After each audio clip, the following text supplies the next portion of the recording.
Selamat sore buat sahabat-sahabat di mana saja berada. Kita kembali lagi bersama saya di channel Anak Medan Bersuara, khusus edisi di sore hari.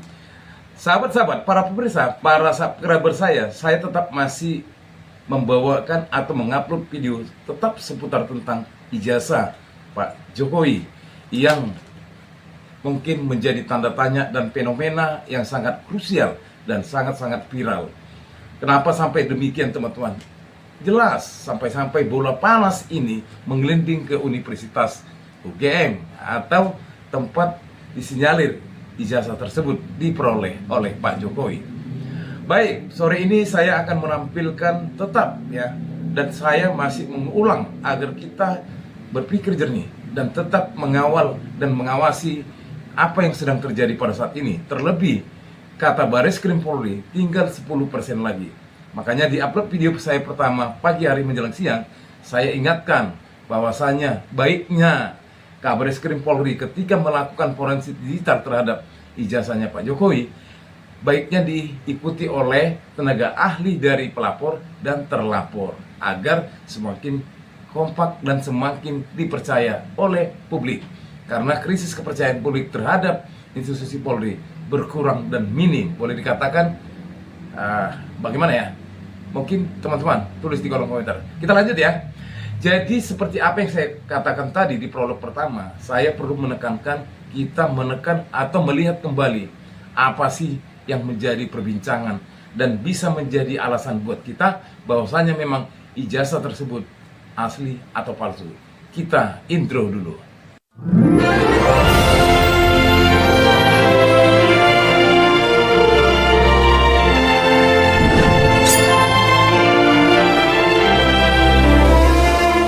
Ya, sobat-sobat, para pemirsa, para penonton, para subscriber saya di mana saja berada, serta masyarakat Indonesia pegiat sosial di mana saja berada.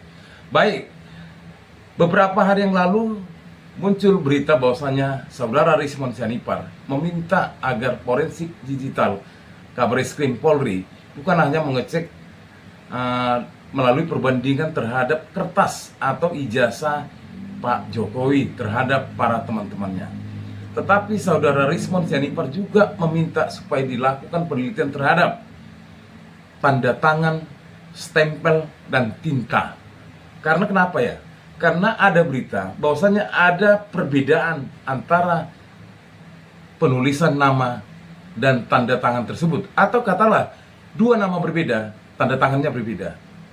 Kita lihat dulu videonya. Sebentar, teman-teman. Terlihat bahwa tanda tangan Profesor Dr. Insinyur Ahmad Soemitro dan Ahmad Sumitro diduga memiliki perbedaan signifikan pada setiap aspek grafologis. Bentuk huruf, termasuk perbedaan U versus OE dan adanya titik I. Gaya sambungan atau lengkung versus sudut. Tekanan, tipis versus tebal. Kemiringan, naik berbeda. Dan pola goresan atau inkonsisten versus konsisten. Menurut prinsip grafologi, setiap tanda tangan individu bersifat unik dan tidak pernah identik satu sama lain. Oleh karena itu, sangat kecil kemungkinan kedua tanda tangan ini berasal dari orang yang sama. Temuan grafologis ini mendukung dugaan bahwa tanda tangan tersebut berasal dari penulis berbeda, bukan dari satu individu yang sama. Bagaimana, teman-teman? Ya. Jadi tanda tangan tersebut sepertinya bukan satu individu yang bersamaan ya, tapi dua atau lebih dari satu. Karena dari cara penulisan ya dan tanda tangan itu berbeda. Itu yang diragukan oleh penelitian oleh para pencari fakta kebenaran ijazahnya Pak Jokowi. Namun demikian, teman-teman, kita juga masih kurang lengkap kalau tidak kita dengar apa yang dikatakan oleh Saudara Rismon Sianipar yang makin hari makin garang, bukan malah takut, malah nyawa taruhannya untuk dia mengatakan. Namun teman-teman ya, saya tidak tapi ini perlu saya laporkan bahwasanya beberapa hari ini banyak muncul ya membuat konten bahwasanya katanya nih Rismon Sianipar adalah abal-abal atau omong kosong. Kita jangan sampai terkontaminasi. Kita tetap berpegang teguh ya, bukan karena kita benci Pak Jokowi, tetapi kita mau kebenaran itu harus benar-benar dikatakan. Janganlah kebohongan-kebohongan yang tetap dipertahankan oleh karena kekuatan. Bayangkan, coba bayangkan sahabat-sahabat para pemirsa atau mereka yang kontra ataupun pro terhadap ijazah tersebut, asli atau palsu. Pada waktu ya Pak Jokowi menjabat sebagai wali kota, ketika ada kunjungan ke PT Sritek, di situ tertulis selamat datang Dr. Andus Joko Widodo. Kenapa pada saat itu tidak spanduk tersebut tidak dicopot atau tidak diganti? Masih tetap Dr. Andus. Dan ketika Pak Jokowi menjabat jadi gubernur ya DKI Jakarta dan ingin masuk ke ranah Pilpres menjadi katakanlah yang diunggulkan oleh partai pada saat itu PDI Perjuangan. Di situ berubah menjadi Insinyur Joko Widodo. Satu. Yang kedua, teman-teman, ketika dikala ada pertemuan, katakanlah dari alumninya UGM, ada kunjungan presiden yang menyatakan bahwasanya Pak Kosmujo ya, adalah dosen pembimbing saya yang dulu galak. Tapi ternyata teman-teman, dosen pembimbingnya bukan itu. Banyak lagi sahabat-sahabat yang membuat kita memang berasumsi Pak Jokowi melakukan kesalahan. Namun, seperti yang saya katakan tadi, gak puas rasanya kalau kita tidak dengar suara Rismon Sianipar melalui channel Bung Repri Harun. Kita dengar videonya sebentar, teman-teman. Pengalaman kita banyak, Bang. Kan kasus KM50, ya kan, fiber optik putus, tidak ada analisa apapun. Cuma dibilang putus tidak bisa mengirim gambar ke server di Bekasi, cuma selesai begitu saja. Nah, log database-nya nggak pernah dianalisa di depan persidangan. Kan persidangan apa semacam itu? Terus bahkan data-data HP di saksi-saksi di rest area KM50 dan CCTV malah diperintah hapus oleh kepolisian Polda Metro Jaya saat itu. Belum lagi kasus Jessica Wongso, Bang. Ya kan? Kasus Jessica Wongso kan jelas bahwa laboratorium toksikologi Bareskrim ya di bawah pimpinan saat itu Dr. Nusambran Subandi itu salah hitung mundur waktu loh. Yang anak SD aja seharusnya nggak bisa salah gitu loh menghitungnya gitu loh. Jadi bayangkan sudah model matematika penguraian sianidanya pakai kuadratik, parabola terbuka, di mana kalau diekstrapolasi waktunya bahkan sianida di dalam gelas justru bertambah. Kan itu, bayangkan itu sekelas laboratorium toksikologi Bareskrim Mabes Polri loh, Bang. Udah salah hitung mundur waktu, pemodelan matematikanya untuk penguraian sianida parabola terbuka. Berarti kan begitu turun dia naik lagi. Itu loh, Bang, kualitas seperti itu mau kita percaya 100%? Ya enggak lah. Iya. Lagi kasus, ya. Oke, terus. Nah, di kasus untuk CCTV, video CCTV kasus Jessica Wongso, mereka menggunakan Red Soft dan FreeMake untuk mengotak-atik, menurunkan resolusi, menurunkan laju frame. Itu kualitas mereka. Jadi kalau saya salah, tangkap aja saya di situ. Saya dapat metadatanya di file di BAP Muhammad Noel Azhar sebagai ketua kepala laboratorium komputer forensik Mabes Polri, Bareskrim. Kalau dengan catatan buruk semacam itu kita mengatakan bahwa kita menyerahkan atau percaya 100% kebenaran dari Bareskrim? No, karena dengan catatan-catatan itu. Gitu loh, Bang. Nah, inilah yang saya katakan tadi, teman-teman ya, para pemirsa, para subscriber saya ya, di upload video saya pertama tadi. Ya, ketika masyarakat itu masih belum percaya atas independensi Polri atau profesional Polri atau kenetralan Polri. Baiknya kalau menurut saya atau seperti yang dianjurkan oleh Ray Rangkuti, ketika dilakukan penelitian terhadap ijazah dan perbandingan dengan teman-temannya ijazah tersebut ya, kemungkinan besar bisa itu ijazahnya asli atau kertas yang sama dengan yang lain. Mungkin ya. Tapi kalaulah misalnya ada tenaga ahli forensik dari yang terlapor dan pelapor, ya, artinya ini bisa mensinkronkan bahwasanya benar ini adanya hasil forensik yang katanya yang terbaik di Asia Tenggara. Tapi kalau misalnya ya, ketika Bareskrim Polri sudah menyatakan 10% lagi dan ketika dinyatakan bahwasanya ijazah tersebut asli, masyarakat masih belum pasti percaya 100%. Yakinlah, karena masyarakat masih meragukan kenetralitasan Polri, Bareskrim Polri, apalagi yang disampaikan oleh saudara Rismon yang kata orang sembarangan ngomong, ya. Tapi saudara Rismon Sianipar mempunyai data-data yang tidak bisa dibelokkan. Dia bahkan mengatakan ada beberapa potongan-potongan file yang dihapus oleh Kabareskrim Polri pada saat itu. Ketika ada kejadian KM 50, Pina Cirebon, dan Jessica Wongso. Itu yang masih kita mau percaya, kata Rismon. Jadi menurut saya, begitu juga dengan, mungkin sepakat ya sahabat-sahabat kita ya, dari para penonton, para subscriber saya, sepakat kita sama halnya seperti yang dikatakan oleh Ray Rangkuti beserta Kompolnas. Baiknya disertakanlah tenaga ahli forensik yang satu dan yang dua. Inilah yang membuat sinkronis jadinya. Masih kita rindu kan suara-suaranya Pak Bung Repli Harun bersama Rismon Sianipar. Kita lanjut videonya. Jadi yang dilaporkan Pak Jokowi dan ijazahnya yang seakan-akan dituduh palsu.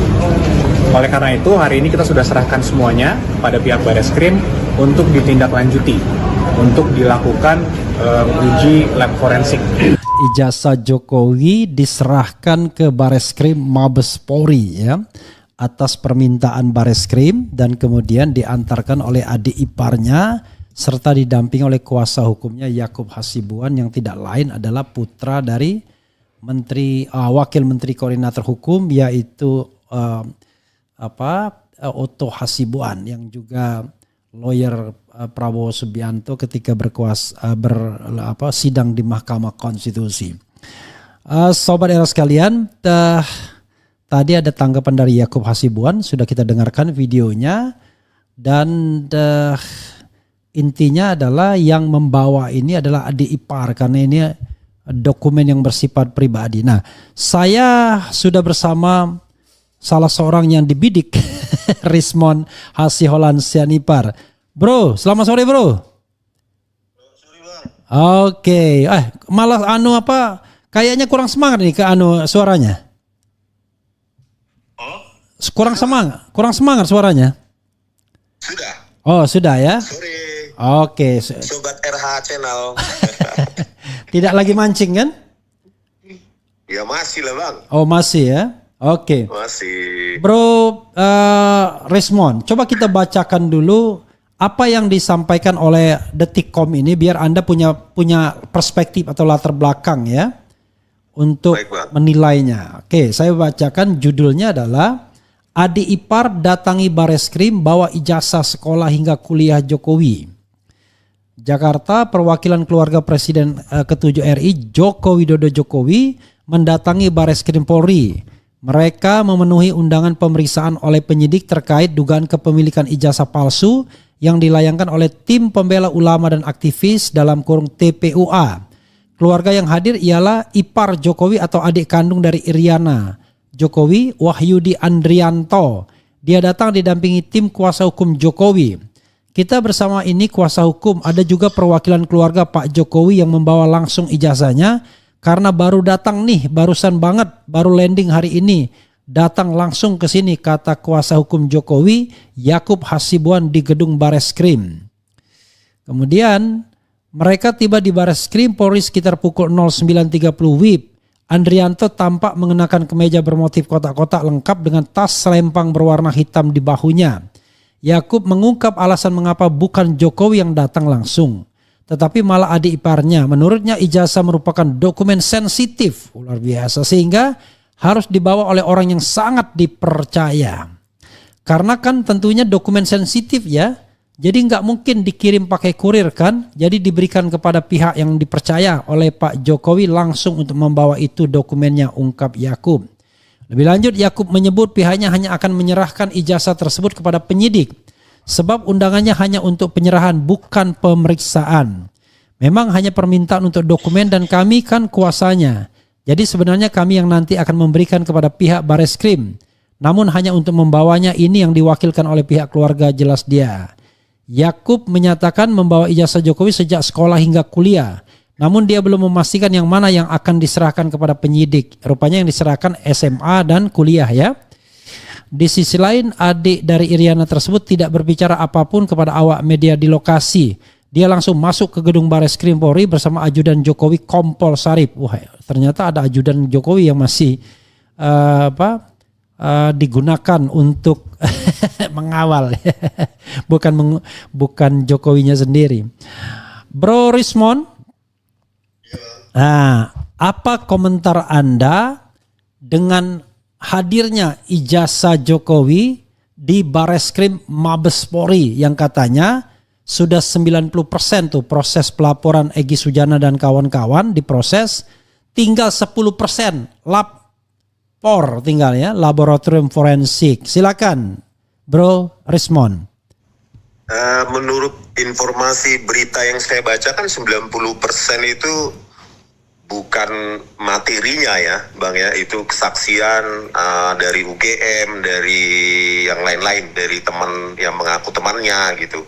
Jadi yang 10% ini sebenarnya intinya yaitu uji forensik, bukan hanya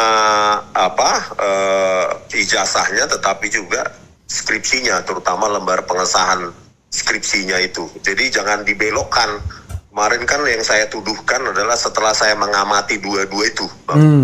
Ya, setelah mengamati dua-dua itu bahwa kok di lembar pengesahannya seperti ini. Maka jika lembar pengesahannya tidak ada kesesuaian teknologi yang saat itu belum ada, ya Times New Roman itu ya.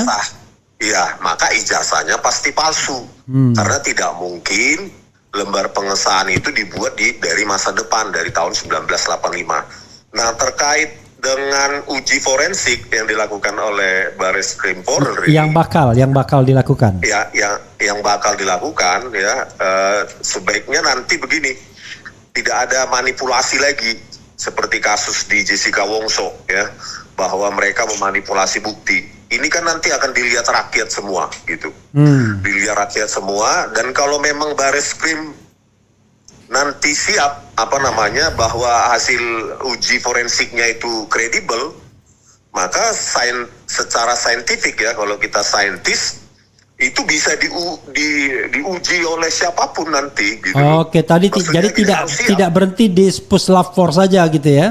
Iya, kalau memang mereka tidak memanipulasi dan kredibel hasilnya, ya di dalam saintis kan begitu Bang, dalam dunia sains kan harus bisa diuji juga oleh orang lain dan harus hasilnya konsisten. Jangan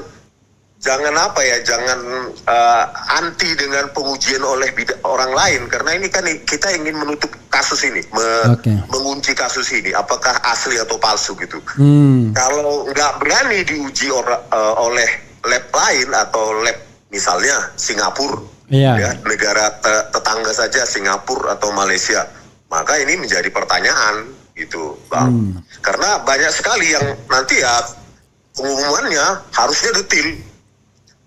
Misalnya tentang lembar pengesahan skripsinya, tintanya bagaimana, usia kertasnya bagaimana, teknologi yang digunakan bagaimana, begitu juga dengan skripsinya, ijazahnya gitu. Jadi bukan hanya sekedar otentik atau tidak otentik gitu. Apa yang menyebabkan dia otentik, apa yang menyebabkan dia tidak otentik, kan banyak variabel nanti yang mereka gunakan. Oke, gitu, menarik Bang. Apa yang saya sampaikan ini menarik bagi saya ya, karena ini belum disampaikan oleh Hozainuddin. Karena kalau pengacara Anda atau lawyer Anda mengatakan nggak percaya itu dengan puslap for ya, pasti ada di kasus Jessica Bang. Ya. Saya kan sudah mengatakan itu bahwa laboratorium komputer forensik Bareskrim Polri itu jadi studio animasi digital, mengabur-ngaburkan, menganimasi gitu loh. Itu sendiri track recordnya sudah buruk mereka. Oleh karena itu saya ingatkan Bareskrim, jangan pernah lagi lakukan itu. Kalau kalian lakukan itu maka rakyat tidak akan pernah percaya kalian selamanya. Dan akurat apa yang dikatakan oleh saudara Rismon Sianipar terhadap Kabareskrim Polri. Bahkan dia memberitahukan jangan lagi lakukan seperti hal-hal yang pernah saya lihat sendiri, bahkan yang pernah saya alami. Jadi sahabat-sahabat, memang seperti yang saya katakan tadi, ya, selalu seperti yang saya katakan tadi. Seharusnya Kabareskrim Polri mengikut sertakan tenaga ahli forensik dari Pak Jokowi dan dari tim TPUA dan aktivis serta mereka para pencari kebenaran tentang perihal ijazahnya Pak Jokowi. Lengkap kan? Komplit. Jadi nggak ada duga-dugaan lagi. Kalaulah misalnya nanti Kabareskrim Polri menyampaikan kepada publik lewat media-media, ya, bahwasanya ijazah Pak Jokowi asli. Menurut saya, ya, menurut Anak Medan Bersuara, pasti banyak masyarakat yang masih kurang percaya. Karena krisis ketidakpercayaan terhadap institusi Polri masih tinggi. Apalagi kalau kita lakukan survei, pasti banyak menyatakan mereka tidak setuju atau mereka masih kurang percaya atau tidak percaya sama sekali. Jadi artinya semoga konten ini sahabat-sahabat menjadi penegasan buat kita seperti apa yang dikatakan saudara Rismond, ya.